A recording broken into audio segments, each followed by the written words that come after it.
को करने की काफ़ी आसान ट्रिक है और अगर ये ट्रिक आपके समझ में आती है तो बहुत अच्छी बात है। देखिएगा, एक विद्यालय में 1554 विद्यार्थी थे। लड़के और लड़कियों का अनुपात 4:3 था।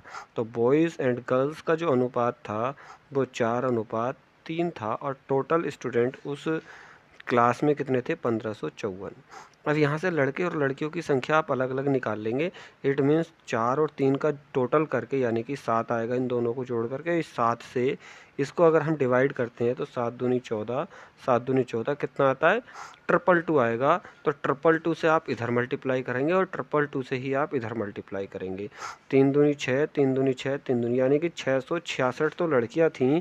4 दूनी 8, 4 दूनी 8 और 4 दूनी 8, 888 उसमें लड़के थे। तो यहाँ तक का क्वेश्चन हमारा कवर हो जाता है। कुछ दिनों के बाद 30 लड़कियों ने उस विद्यालय में प्रवेश लिया। 30 लड़कियों ने विद्यालय में प्रवेश लिया, कुछ लड़कों ने विद्यालय छोड़ दिया। परिणाम स्वरूप लड़के और लड़कियों का जो अनुपात रहा वो अनुपात हो गया 7:6।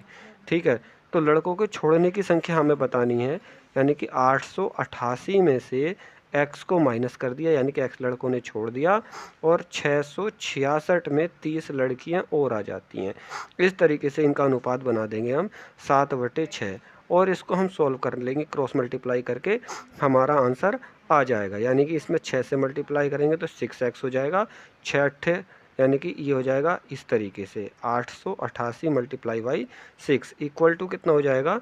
ये 666 में 30 जोड़ देंगे तो कितना हो जाएगा? ये 696 की मल्टीप्लाई बाई 7। अब यहाँ से हमें x की वैल्यू निकालने ली है और हमारा आंसर आ जाएगा 6 अट्ठे 48, हासिल लगे 4, 6 अट्ठे 48, 48 और 4 होते हैं 52, हासिल लगे 5, 6 अट्ठे 48, 48 और 5 होते हैं 53। ये इसकी मल्टीप्लाई करके आया। -7 से इसकी मल्टीप्लाई करके इधर से माइनस कर देंगे। 7 छिंग 42, हासिल लगे कितने?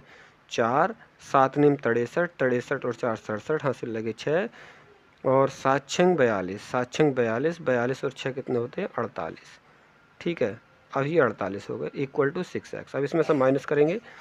8 में से 2 गए 6 बचे, 12 में से 7 गए 5 बचेंगे, यहाँ बचे 2, फिर 12 में से 8 गए 4, इतना बचा। बटे में इसको 6 से हम डिवाइड कर देंगे और हमारा आंसर आ जाएगा। 6 से इसको डिवाइड करेंगे, 6 छिंग 36, 6 सत्ते 42, बचे 3 हो गए 36, 6 छिंग 36। तो इस तरीके से ये फाइनल आंसर हमारे सामने आ जाता है कि 76 बॉयज़ उसको छोड़ करके गए थे, उस ग्रुप को या उस स्कूल को छोड़ करके गए थे।